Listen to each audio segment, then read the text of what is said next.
Hi everyone, my name's Dahlia. Today I'm going to talk about the books that I read in February. And crap, I dropped them. Hold on. Okay. Well, what a great way to start the video.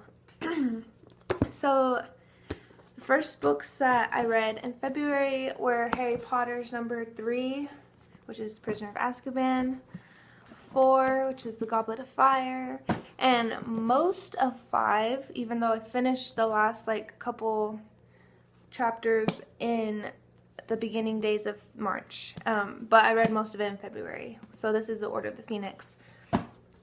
And if you don't know by now, I am taking a class here called Race, Class, and Wizardry, in which the reading list is the Harry Potter books. And so this last class we had to have read 3, 4, and 5, and so that's why I read those books this month.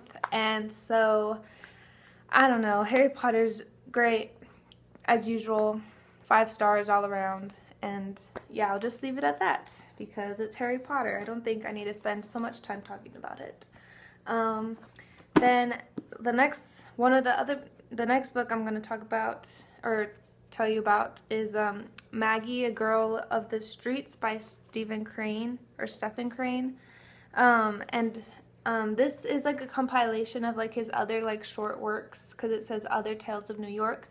But I read this for one of my classes for American literature, and we only read Maggie, and yeah, it was a really sad story. Basically, the main character is like this girl who is raised in poverty on the streets of New York in this family who's very abusive, and it basically plays her life out and shows how like an environment can really influence somebody, especially like this kind of situation. And yeah, it was just really sad and very depressing. There's like no happy moments whatsoever, honestly.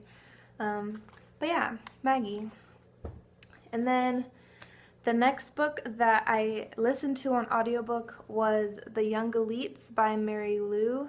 And I gave this a 4 out of 5 stars on Goodreads because I love the writing. I thought the main character was so awesome. She's Adelina Muteru. She is basically...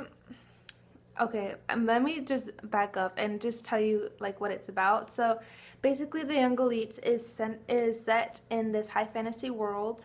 I forgot what it's called, but basically 10 years ago there was like this plague or this sickness that ran through the land, and it infected some, but it did not infect others. And sometimes the people that it affected were like they were killed, and the ones who survived, which were usually the children, they were left with these strange markings, whether like on their faces, on their skin, their eye color, their hair, something like basically marked them and made them stand out. And some of the children who were marked had developed these really strange powers, and those people basically were called the Young Elites. And so the book follows a girl named Adelina who is a malfetto. That's what they call the people who are marked, because 10 years ago she had fallen ill to the plague or to the disease. And as far as she knows, she's not a young elite because she's never had any strange powers or abilities. She's just a malfetto. But then one day an accident happens where she discovers that she is actually not as ordinary as a malfetto should be, and that she actually does have these powers. And so there's a bunch of problems that arise from that. Obviously, she accidentally kills somebody. She's on she is wanted by the government and by the Inquisition, and she comes across this group of other young elites, and basically she trains how to control her abilities, and things go down. And I actually really enjoyed this story. The only thing I would say that why I didn't give it a 5 stars is probably because the plot is a little bit like slow. It's not like, I don't know, I just feel like it's not super plot driven. Like, I don't know, I feel like I was halfway done through the audiobook and I feel like still not much had happened, you know? But like, other than that, I feel like it's such a great book. I love the main character. She's like so ambiguous. She's not like really good or bad. She has like a lot of darkness inside of her, and it makes her more complicated because she wants to do the right thing, but honestly, like, she's really realistic with her decisions and with her actions, and you know, she just like her history with her father and like everything, it just like weighs down on her and like how she acts. And yeah, so I thought that was great. And of course, the whole young elite power spectrum thing was really cool, and I just loved it. And so, with that said, I also started listening to The Rose Society on the audiobook, but I'm sad to say that I DNF'd that one. I just wasn't doing it for me. I don't know.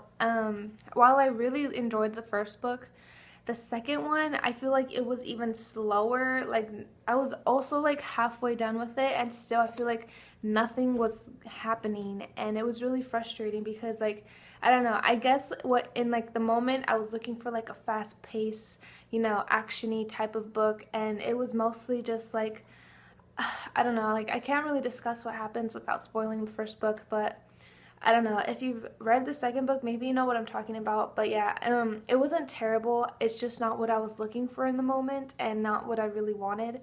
And so I don't know if I'm going to be finishing the trilogy, but yeah, those are my thoughts. And then the next book that I read in February was Citizen, an American Lyric by Claudia Rankine. And this is a book of prose, poetry, visual art. It mixes all of these elements, and it basically is about race and microaggressions. And while it does not use that word in this book, it's basically what this book is encompassing. And what is really unique about this book is that it's just written, most of it I would say is written in the second perspective view. And so like it really like places you into the context of this, whether or not you're familiar with what's going on, whether you've experienced these things firsthand or not. It makes you a part of these experiences to like, so that you just can't ignore it, because like this is very relevant, I would say, to our political like just everything that's going on, and you know, our society. And I just absolutely loved it. And like here I've like marked down the pages that I wanted to talk about when I did my book talk. So if you want to hear like my full thoughts on it and like everything that goes down in here and why you should pick it up, I recommend you watching that video, because I don't know if it could be really spoilery. It's like not like a novel or like a story. Well, it's a story, I would say, but like not in a it's not a novel, you know. And so it's just so lovely, and this is probably one of my new favorite books, honestly. Then the last one I read was Brokeback Mountain by Annie Proulx. I'm sorry, I don't know how to say that. But this takes place in Wyoming in the 1960s and follows two young men who end up, I don't know if they like fall in love with each other, but they engage in like sexual activity with each other, and I think they, you know, have some sort of feelings toward each other. But the thing is, in the where they're living and where they're working, where the time period that they exist in, like it's not very accepting of like homosexuality, and you know, same-sex romance. And so basically you follow these two characters as they struggle with, you know, their feelings, with their actions, with like their desires, and also like with the world around them as they like respond to like, you know, society's, I don't know, expectations, and also like, you know, what they, I don't know, it's just really, I don't know, I think it was good, but like I just wasn't drawn into like the writing, I think. I don't know, a lot. I also read this for class, for another class. Actually, I read it for the same class where I read this. And yeah, I mean, the ending was really like sad and powerful. I think this story is like important and really powerful. I just think like I'm not really into like the setting. I think that's what really happened, like Wyoming. I don't know. It's like I'm not really into like the farm ranch stories. So yeah, that's my thoughts. Okay, so that was my March wrap up. I mean, February wrap up. And yeah, well, thank you for watching, and I hope you all have a very good day. Bye.